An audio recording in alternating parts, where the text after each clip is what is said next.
What are you doing here? You could still get that badge!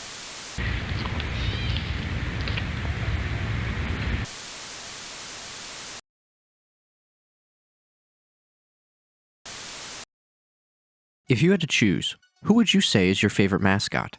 This is kind of a tough question as there are just so many to pick from. You have Mickey Mouse, Tony the Tiger, Colonel Sanders, the Pringles guy, the Monopoly Man, the Pillsbury Doughboy, Pikachu's a mascot, Ronald McDonald, the Geico Gecko, that giraffe from Toys R Us, the AT&T girl, Flo, the Green Giant, the Burger King, Jack from Jack in the Box, Mr. Clean, Little Debbie, the Bee from the Honey Nut Cheerios, Bugs Bunny. The list goes on and on. They should make a movie featuring all of these mascots, living in their own world among ours. Yeah, and cast Charlie Sheen as well. Why the question about mascots, you may be asking? Well, this new analog-ish horror short has just released, and when I saw the thumbnail, I just couldn't help but notice something about it looked familiar. That's right, this is the same creator who made The Kid and the Camera. For those who don't know, this is actually a bit of a full circle moment, as The Kid and the Camera was the first ever analog horror short I talked about on this channel. The Kid and the Camera has everything I love about analog horror. It disguises itself as a harmless piece of old media, and then over time you notice something is very off. In this instance, it is in the realm of a children's cartoon show, the last place you'd expect something so sinister.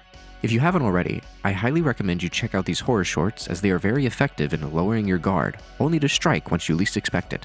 The Kid in the Camera had us following a young lad who broke his camera. That is until this friendly-looking fellow has us follow them into the woods as they say they can fix it.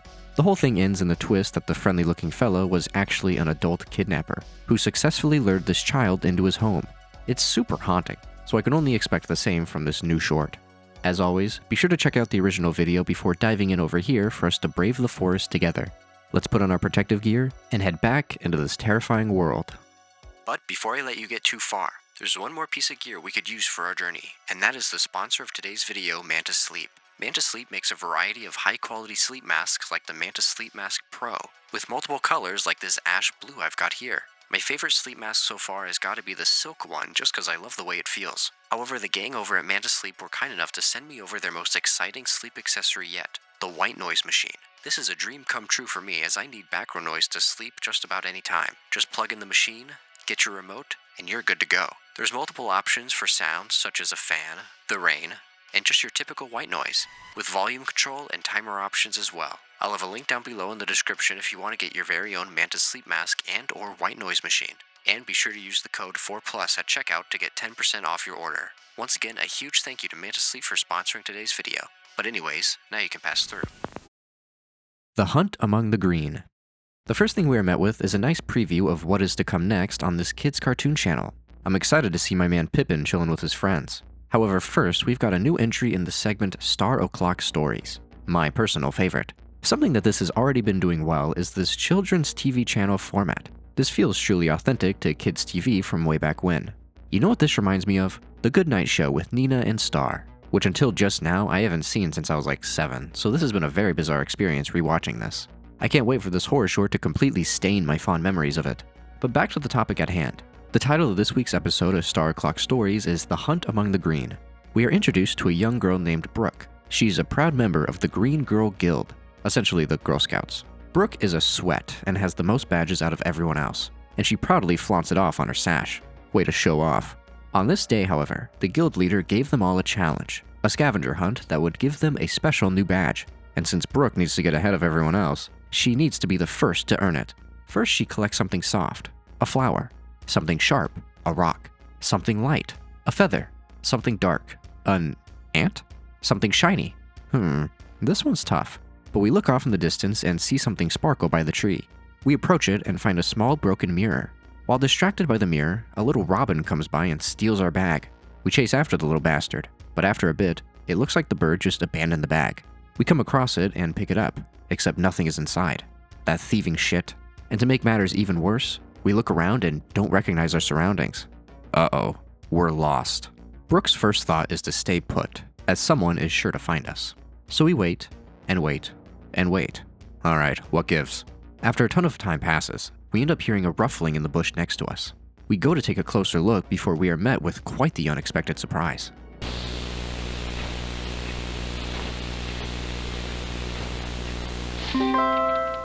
Oh my god, It's Pippin, the guy we saw at the beginning. He's from TV. But what is he doing all the way out here? According to him, he is just taking a break from his usual day-to-day activities. Alright.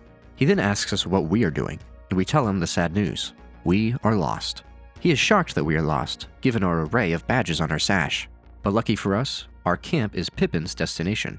That's convenient, and not suspicious at all. The two agree to tag along with each other, and off into the woods they go. As the two make their way through the woods, nothing appears too out of the ordinary, until we come across this peculiar photo on the ground. I don't like that this isn't animated like everything else. If we remember back to the kid in the camera, whenever a photo was taken, it was no longer animated. It was a live photo. And boy, did it make every time a picture was taken all the more unsettling. So I wonder if this short is going to do something similar. Perhaps our old kid took that photo with his camera. Will the worlds collide? The pair end up stopping in their tracks. Brooke asks if we are close. Our legs are starting to hurt. Pippin looks around a bit and admits that he may also be lost. Guess he doesn't know the way like he said. Damn liar.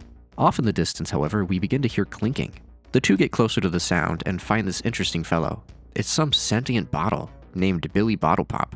It sounds like Brooke tries to point out that Billy Bottle is hurt, or something. I mean, he doesn't look hurt.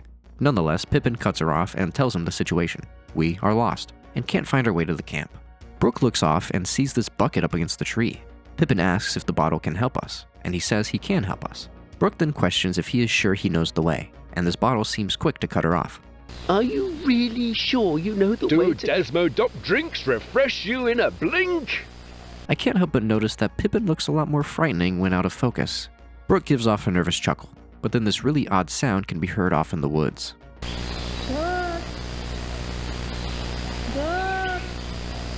Brooke says they don't recognize that voice, and now that I listen carefully, it sounds like someone yelling out Brooke's name.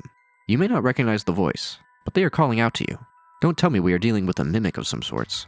I don't know about you, but the voice calling out to her reminds me of that scene in The Babadook with his infamous one-liner. However, the group is now a trio, and the three of them carry on throughout the forest. We follow along as they continue on their trek, walking past what looks like a destroyed campsite. Brooke notices but doesn't think too much of it, but it's clear she is starting to feel iffy about the whole situation. But now it has become dark, so the trio stops. Now Brooke is worried due to how late it is, hoping that they are at least close. And this is when you start to notice a pattern. Now Billy Bottle admits to not knowing where they are. Brooke starts to panic. She begins to fear that she will be lost forever. She begins to crash out. She throws her sash on the ground and storms off, walking off into the woods alone. The mascots try to yell out for her to stop, that they can work together to find a way. Brooke stops and falls to the floor, as she begins to cry as the situation gets too stressful. Our buddies come over to comfort us. What nice guys. But then, a light flicks on. What could this possibly be? Whatever it is, Brooke recognized it. It's her little toy, the one you saw her carrying around a bit at the beginning, remember? Well, remember our bigger. Apparently the toy is able to talk, and assures us that they will always be here for us, and informs us the other girls miss us and ask where we've been. The others chime in and tell him that we are lost. Hopefully Jenny the toy can help. Thankfully, Jenny says they can take us back to where we belong. They can light the way. Just look at how nice this thing looks, staring deep into our souls.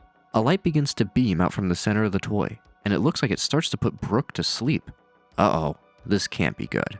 The screen goes black for a while, until we see Brooke slowly come to. She looks up and her vision is blurred. She looks down and can see her hands have been tied together, along with her feet. I was waiting for the turn. We look ahead and the sight we see is truly horrifying.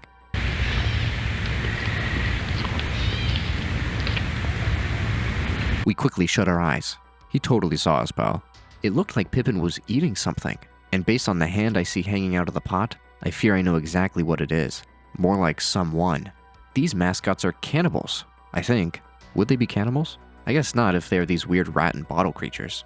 While Brooke holds still with her eyes shut, a whistling can be heard off screen. I fear they plan to eat Brooke next. You think so? She peeks up again and sees Pippin is gone. She takes the opportunity to roll onto her side. If we remember, we found some items before we got lost. LOL, remember, Chief? We pull out the mirror and use it to start cutting at the rope. I'd cut faster. Who knows what Pippin will show? We get our hands free, and miraculously are able to get our feet free without anyone noticing, until we get this really unsettling scene. Yeah, I hated that reflection shot. I now preferred when the real footage came from photos. The reflections are way more freaky looking. Brooke continues to haul ass through the woods, until we fall on our face and see the Billy Bottle chugging a bucket full of God knows what. Probably blood. We run in the other direction and bump into Jenny the toy, who tries to put us into a trance once more. As we run through the woods, we bump into all these mascots, who try to convince us to go back with them.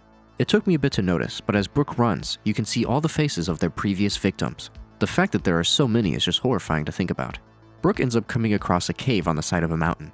We run inside to try and hide. The gang ends up getting closer and we go deeper into the cave, only to stumble upon a disturbing sight, which results in Brooke giving away her position. Come on out, Brooke. We'll show you the way. The cave then fills in with rubble, as the whole thing collapses on top of Brooke before she can make it out in time. A red light begins to pulsate, which then goes dark. We can barely see Brooke under all the rocks. And then we hear who I think is Jenny, the evil damn toy, claiming that they also forgot the way as well. We cut to black for a while, until our scene returns with us looking at Brooke under the rocks once more, seemingly lifeless, until her eyes open, and we yet again hear a voice calling out for her name. Eventually, Brooke heard something new. It looks like Brooke is trying to speak, but she lost her voice. No matter how hard she tries, she can't make any sounds. Her voice was gone. We proceed to hear her name called out in the distance, but unable to find her. We occasionally cut away to see the shattered mirror on the ground. We hear the voice get quieter and quieter, and Brooke accepts that she likely won't be found. That is, until a much more haunting voice can then be heard very close by. What? The look on Brooke's face changes to that of fear, as we hear an unfamiliar voice calling out our name once more. We look off at the mirror and get this last harrowing scene.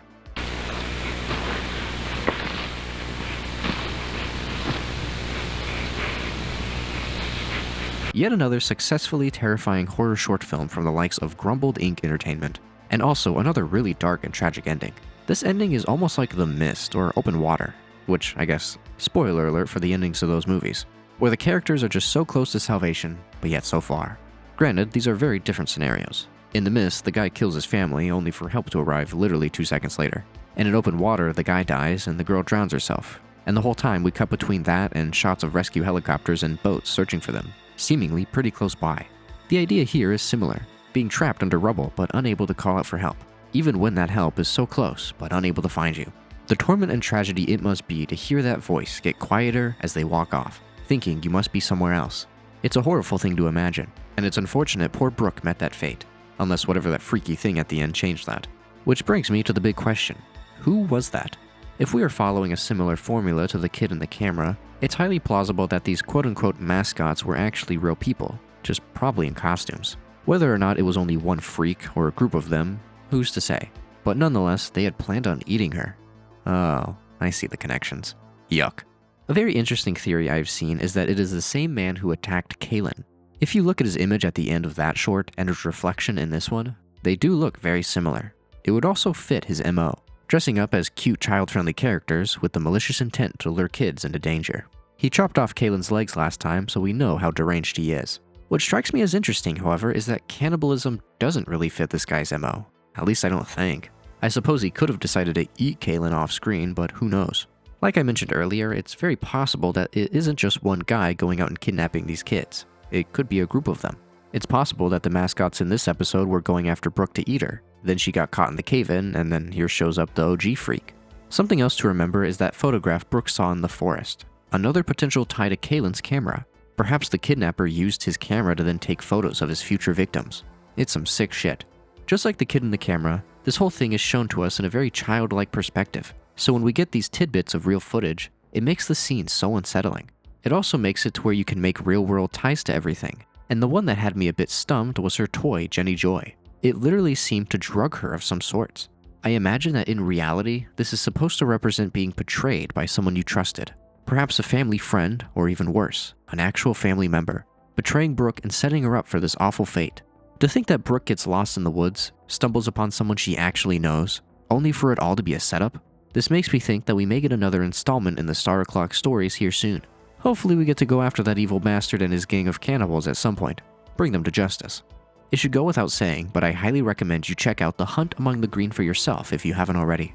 And same with The Kid in the Camera, as both are just really cool and frightening horror short films. Help support the creator to hopefully bring us new works in the future. But that'll probably be about it for this video. As always, be sure to keep on leaving me recommendations down below, whether it be in the YouTube comments or the community Discord where Jenny Joy is banned for life. But if you'll excuse me, this stupid bird just stole my bag and I need to go get it back.